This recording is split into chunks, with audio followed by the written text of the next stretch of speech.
খালেদা জিয়ার মৃত্যুতে নির্বাচনে কি প্রভাব পড়বে? নির্বাচন কি স্থগিত হতে যাচ্ছে? এই প্রশ্নের উত্তর জানব এই প্রতিবেদনে।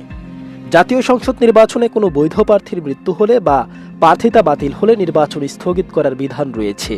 কিন্তু বিএনপি চেয়ারপারসন বেগম খালেদা জিয়ার মৃত্যু নির্বাচনে তফসিলে কি প্রভাব ফেলবে, এই প্রশ্ন জেগেছে সবার মনে। গণপ্রতিনিধিত্ব আদেশ 1972-এর সংশোধিত অনুচ্ছেদ 17(1) অনুযায়ী প্রার্থিতা প্রত্যাহারের সময়সীমা পার হওয়ার পর যদি কোনো বৈধভাবে মনোনীত প্রার্থী মৃত্যুবরণ করেন, তবে ওই আসনের নির্বাচন কার্যক্রম বাতিল করা হয়। এই পরিস্থিতিতে নির্বাচন কমিশন নতুন তফসিল ঘোষণা করে। তবে গুরুত্বপূর্ণ বিষয় হলো, খালেদা জিয়া এখনও বৈধ প্রার্থী হিসেবে নিবন্ধিত হননি। নির্বাচন কমিশনের জ্যেষ্ঠ নির্বাচন কমিশনার আব্দুর রহমানের মাসউদ জানিয়েছেন, আইন অনুযায়ী বৈধ প্রার্থী মৃত্যুবরণ করলে তফসিল বাতিল হবে, কিন্তু খালেদা জিয়ার ক্ষেত্রে এই প্রভাব পড়বে না, কারণ তিনি এখনও বৈধ প্রার্থী হননি। এছাড়া বিএনপি ইতিমধ্যেই বিকল্প প্রার্থী মনোনয়ন দিয়েছে, তাই কোনো সমস্যাও হবে না। মনোনয়নপত্র জমা দেওয়ার সময়সীমা শেষ হয়েছে সোমবার 29 ডিসেম্বর।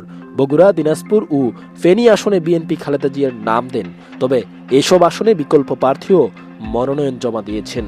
নির্বাচন কমিশন আরও জানিয়েছেন, নতুন তফসিল ঘোষণার ক্ষেত্রে আগের তফসিল বৈধভাবে মনোনয়নপত্র দাখিলকারীরা নতুন করে জমা দিতে হবে না।